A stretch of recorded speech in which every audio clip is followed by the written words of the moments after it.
Since you stepped out of that role, how are you investing your time and resources now? Well, one of the things that I have been extremely busy with is that I've been really blessed to have been involved for the last many years with coaches, their education, their development, and for the reason of teaching and working with young people. And that need has not changed. And Todd will carry that forward in educating our coaches, which then work with the youth of America. You may or may not realize this, but our society in America has gone almost straight downhill in the last 30 to 35 years. Coaches and teachers across America are charged with a great responsibility. In a free society, there are three institutions by which a child becomes what they're going to become: the home, the church, and education.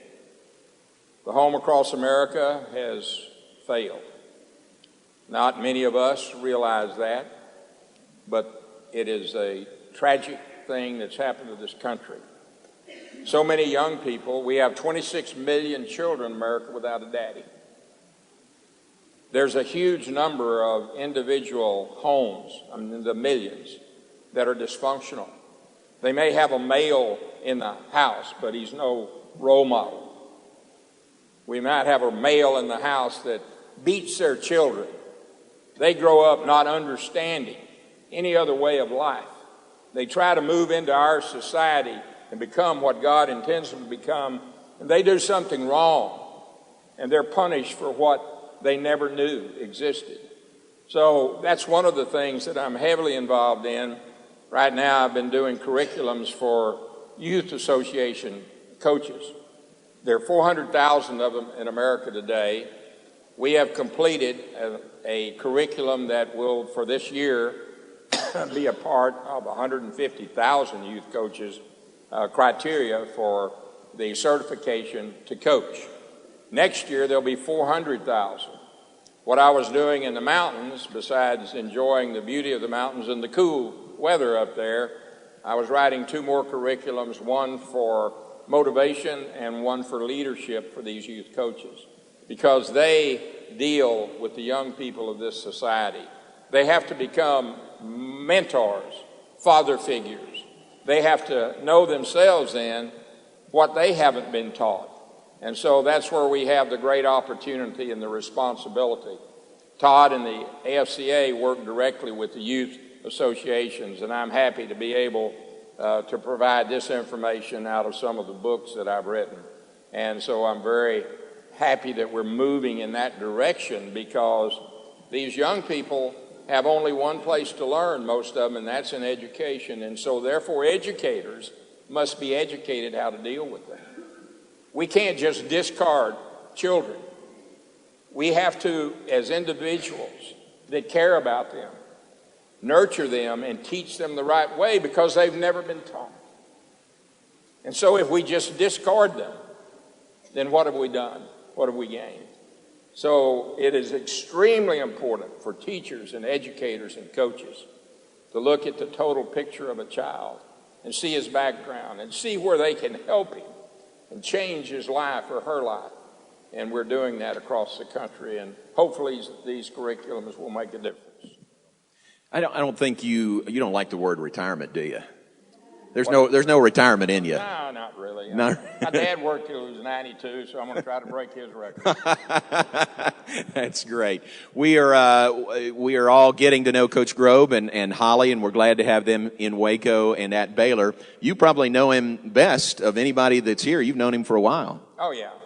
Of course, I think it's well known that I recommended this fine man to come into our situation that had occurred here, where we needed an exquisite leader that had common sense and did not have such an ego that he had to have everything exactly his way. We have a great football program that's been developed. We have a great staff. And if we're going to keep the staff, we have to have somebody that can come in here and take this staff and this team and move them forward in a positive way. And to me, there was one man in America, because I knew him so well, he chaired our ethics committee of the American Football Coaches Association for about 9 years to tell you what kind of man he is. You don't get that job unless you are spot on clean, I'm telling you, because you have to judge other coaches, you and your committee. So I knew what kind of character he had, and I knew the ability that he had as a football coach, and I knew that he would fit here without any question, and it's just been amazing the job that he's done. Nobody knows what he stepped into. Nobody can understand what he stepped into. People had different opinions, different ideas. This is right, this is wrong, all of those things. The student athletes are all, concerned and not understanding everything that happens. The vultures came in on our recruits and started diminishing the number of recruits. And I talked to Jim one night, it was about 1 o'clock. I said, "Where are you, Jim?" He said, "I'm coming out of Beaumont, Texas, or someplace." I said, "Well, who's driving for you?" "Nobody, I did it myself." I said, "What are you doing?" He said, "Well, I've been down visiting with this family and trying to talk to this young man." But we lost a lot of players, but it's not because Jim didn't give the effort, and that's one thing he did, spending a lot of time when he got here trying to save the recruits. And he made a lot of friends in doing that out there, and it's never going to hurt us, the job that he did, because even those recruits that are leaving know what kind of man he was, how much he believed in this program, and how much he wanted them here.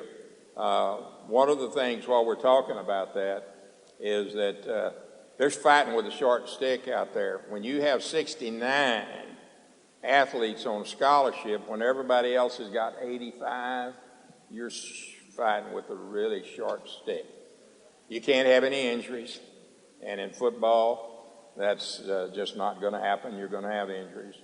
But what you have to do, and this is what I see happening, and this is what I want to see this city and Baylor people do, is I see these young people standing up to a challenge that they have.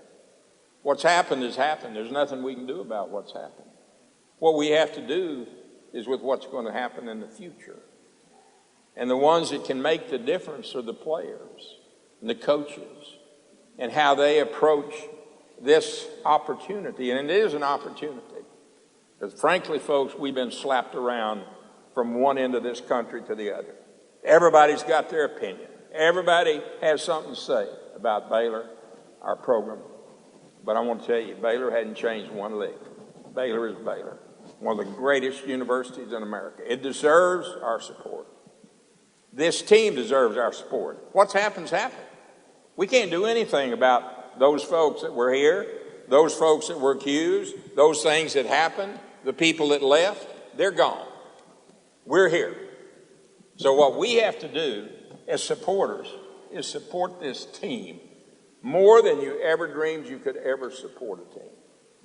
Eliminate the negative from our own thinking and think about what we have and not what was there or was supposedly lost. We have to go with what we have. And what we have is a great group of young men that Jim tells me work so hard, care so much, and are so committed to winning. What we have to do as supporters is to make sure from the very first second that we are 1,000% for them. That stadium needs to be full.